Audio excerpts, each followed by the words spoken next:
जय हिंद साथियों, अगर अभी तक आपने हमारे चैनल सोच से जंग को सब्सक्राइब नहीं किया है तो सब्सक्राइब जरूर करें और बेल आइकन दबाना ना भूलें ताकि हर लेटेस्ट धमाकेदार खबरों की अपडेट आप तक पहुंचाई जा सके।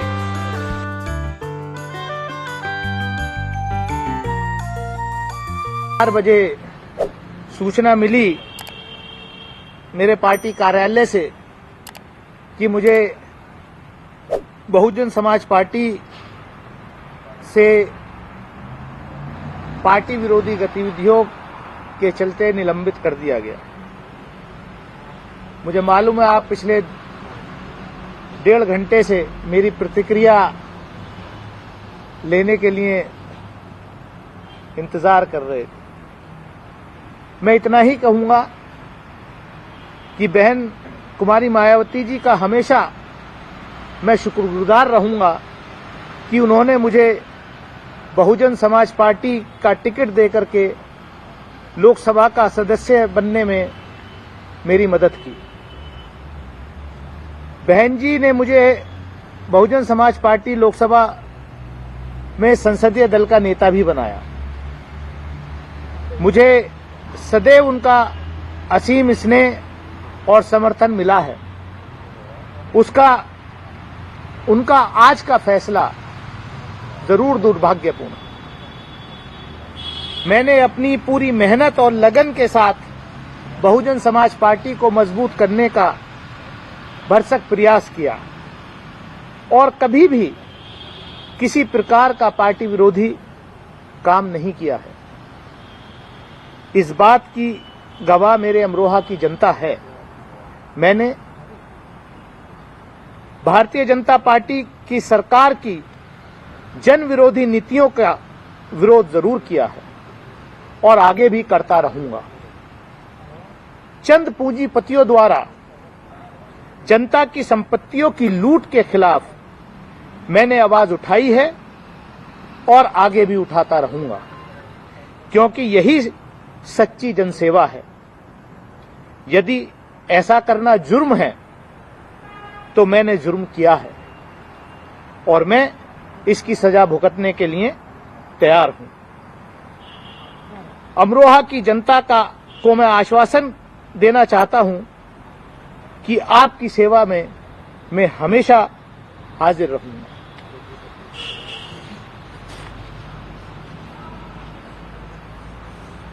ये मेरी प्रतिक्रिया है। बाकी आप कुछ पूछना चाहते हैं? धनुष भाई, आप कह रहे हैं कि कभी जो रिश्ते हैं वो कभी खराब नहीं रहे, तमाम चीजें। क्या लगता है कि अभी क्या वजह है कि चुनाव से, क्योंकि अब 2-3 महीने रह गए, इस वक्त आपको निलंबित किया गया है? क्या सिर्फ ये पूंजीपतियों के खिलाफ जो आवाज आपने उठाई है यही एक कारण है या कुछ और भी इसके पीछे है? ये तो मैंने कहा कि मैं जिस दिन से मैं सांसद चुना गया, पहले दिन से मैंने जनता के हित और पार्टी की आइडियोलॉजी को ध्यान में रखते हुए संसद के अंदर, लोकसभा के अंदर मैंने इस देश के शोषित, वंचित, पीड़ित समाज की, किसान की, गरीब की, मजलूम की, पिछड़े वर्ग की, शेड्यूल कास्ट की, दलित की, अकलियत की, बेजुबानों की जुबान बनने का काम किया। अगर ये सब पार्टी विरोधी है तो मुझे पता नहीं।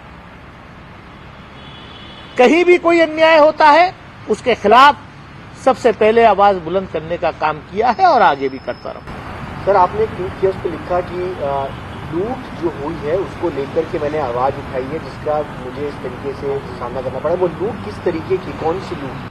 देश के एयरपोर्ट्स, देश के बंदरगाह, देश के जो पिछले 70 साल में इस देश के में जो सार्वजनिक संपत्तियां देश की जनता की काली कमाई से बनाई गई, वो चंद सरकार के खास उद्योगपति मित्रों को जो डोल आउट की जा रही हैं, उस लूट का विरोध मैंने किया है और आगे भी करता रहूंगा। क्या क्या आपको लगता है सरकार से कि मिली हुई ये है जो क्या फैसला इन हुआ मामले है में? सरकार के दबाव में मायावती जी ने फैसला लिया है?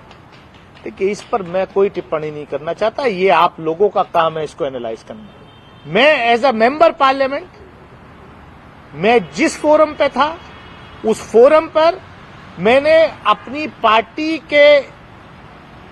की आइडियोलॉजी, इस देश के संविधान के निर्माता बाबा साहब डॉक्टर भीमराव अंबेडकर के सपने को संविधान के दायरे में रहते हुए कहीं कोई नाइंसाफी चाहे सड़क पे हो रही हो या संसद के अंदर हो रही हो, उसके खिलाफ आवाज उठाई। दानिश भाई, अब तक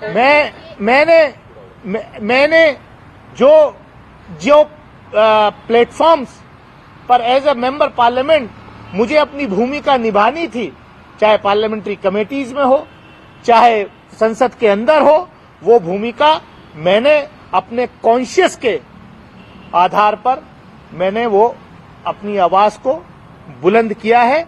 चाहे अगस्त 2019 में जब जो है जब मैं संसदीय दल का नेता था तो कुछ बिल्स जिन पर पार्टी की लाइन थोड़ी कंफ्यूजन में था हमारा मामला, तो हमने अपनी लाइन बिल्कुल स्ट्रेट ली और उसकी सजा मुझे भुगतनी पड़ी, चाहे वो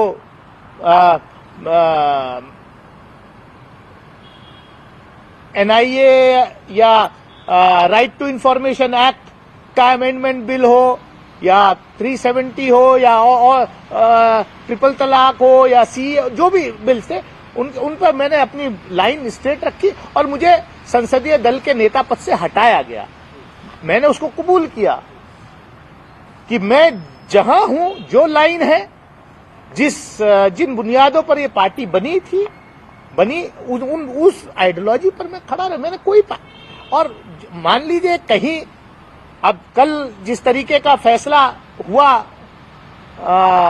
महुआ मोइत्रा जी वाले केस में, तो मैं अपना फर्ज समझता हूं, मैं अपनी जिम्मेदारी समझता हूं कि एक महिला सांसद के साथ अगर अन्याय हो रहा है तो उस अन्याय के खिलाफ मैं खड़ा हूं। मैं कमेटी के अंदर भी, एथिक्स कमेटी के अंदर भी खड़ा हुआ और मैं कल भी खड़ा हुआ, क्योंकि जिस तरीके की रिपोर्ट बनाई गई, कैश फॉर क्वायरी, अरे भाई कहां वो कैश, कौन से कैश की क्वायरी रिपोर्ट जो है वो टेबल की गई, कहीं तो दिखाई नहीं दिया, ना कहीं है। और जिस तरीके का वहां माहौल हुआ, अगर महिला की अस्मिता के साथ कहीं कोई खिलवाड़ होगा तो दानिश अली पहले भी खड़ा रहा है और आगे भी खड़ा रहेगा।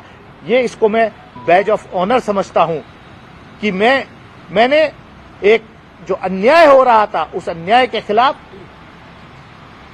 संसदीय समिति के अंदर भी, एथिक्स कमेटी के अंदर भी, पार्लियामेंट के अंदर भी और बाहर भी उस अन्याय के खिलाफ मैंने आवाज उठाई है और आगे भी उठाता रहेगा। सर, अब आगे का एक्शन आपका क्या रहने वाला है? क्या पार्टी दूसरी कौन सी पार्टी ज्वाइन करने वाले हैं या किस तरह से आगे काम करेंगे? मुझे क्यों आप ये सवाल पूछ रहे हैं? मेरी जो प्रतिक्रिया थी मैंने दे दी।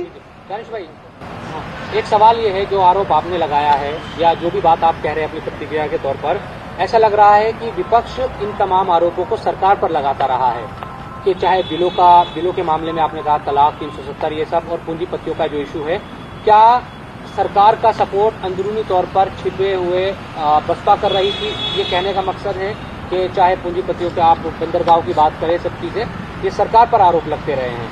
ये इसके पीछे आप क्या कहना चाहते हैं कि बसपा भी छिपा हुआ समर्थन?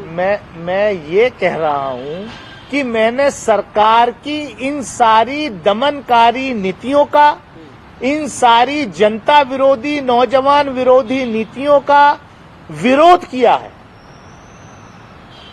क्या ये विरोध करना पार्टी विरोधी गतिविधि है? ये मेरा सवाल है। आप अपने सवाल को अपने तरीके से करिए। मेरा जवाब ये है कि मैंने जिस चीज के लिए मेरे क्षेत्र की जनता ने मुझे यहां चुन करके भेजा, जो विपक्ष का रोल देश की जनता ने हमें दिया, उस रोल को मैंने बाखूबी निभाया है and I am proud of it and I will fight back. I am not going to compromise on my ideology, on my principles. आपने एक आरोप संसद में भी लगाया था कि महुआ मोइत्रा को लेकर इतनी जल्दबाजी में पूरी कार्रवाई हो रही है, लेकिन आप वाले मामले में अभी तक उस पर बहुत ज्यादा कुछ आगे नहीं बढ़ा. ये तो देश के सामने है. हमारा केस तो 21 सितंबर को हुआ. महुआ मोइत्रा जी के खिलाफ तो कंप्लेंट थी मेरे ख्याल से 15 अक्टूबर को आई थी, एक महीने बाद. वहां सब कुछ करके एक्सपेल भी कर दिया और देश की जनता, दुनिया ने देखा कि संसद कैसे शर्मसार हुई. उस पर कोई कार्रवाई नहीं है. तो देखिए क्या है वजह कि क्या लग रही है आपको? सीधा भाई जो लोग हैं, सरकार कोई भी ऐसी आवाज जो उनके खिलाफ या उनके एजेंडे के खिलाफ मजबूत आवाज पार्लियामेंट के अंदर है, उस आवाज को दबाना चाहती है. लेकिन हम दबने वाले लोगों में से नहीं हैं. हम देश की जनता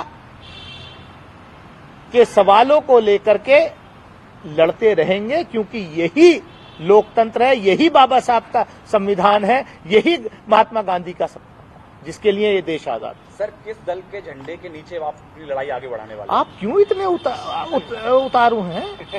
आपको क्यों इतनी परेशानी हो रही है? देश का झंडा, उसकी इज्जत मेरे लिए ज्यादा अहमियत रखती है कि देश की इज्जत रहे, लोकतंत्र की इज्जत रहे, इस पार्लियामेंट की इज्जत रहे, उसके लिए मैं लड़ रहा हूं. आपको खाली ये चिंता कौन सी पार्टी का झंडा? अरे झंडा, देश का झंडा बुलंद करने के लिए हम लोग आए हैं और देश का, लोकतंत्र का आत्मसम्मान बचाने के लिए हम आए हैं. पार्लियामेंट में जो हो रहा है, जो देखा पूरी दुनिया ने, उस लड़ाई को हम लड़ेंगे. सर, जो सदन में बीजेपी सांसद द्वारा जो व्यवहार किया गया था, उसके बाद राहुल गांधी से मुलाकात आपकी हुई, क्या ये एक माइनस पॉइंट है? पार्टी ने इसको लेकर के भी कोई कुछ गलत फहमी? अब मुझे तो नहीं मालूम क्या माइनस है क्या प्लस है. मैं तो अपना जो पिछले 4.5 साल का मेरा टेन्योर है पार्लियामेंट के अंदर, अगर मेरा कोई भी सवाल, अगर मेरा कोई भी एक्शन पार्टी की आइडियोलॉजी, पार्टी की नीतियों के खिलाफ है, तो पार्टी वो बयान करेगी कि आपने ये गलत किया है. इस देश के शोषित, वंचित, पीड़ित समाज की बात करना मैं नहीं समझता कि पार्टी विरोधी गतिविधि है. अच्छा दानिश भाई, कितने वक्त से वाकई क्या संपर्क पार्टी से था आपका काफी दिनों से, या सचमुच जिस तरह की बातें थी कि भाई वो प्रकरण भी हुआ था, उस वक्त भी मायावती जी का या पार्टी के नेताओं का उस तरह से बयान नहीं आया था आपके साथ जो संसद में हुआ, संपर्क कब से नहीं था पार्टी के साथ? सही से मैं समझता हूं कि ये सब चीजें प्राइवेट की होती हैं और मैं उन नेताओं में से नहीं हूं कि जो अपने लीडर के साथ, जिसके साथ काम किया है, उन पर मैं कोई हल के आरोप लगाऊं. ये मेरी परवरिश नहीं हुई.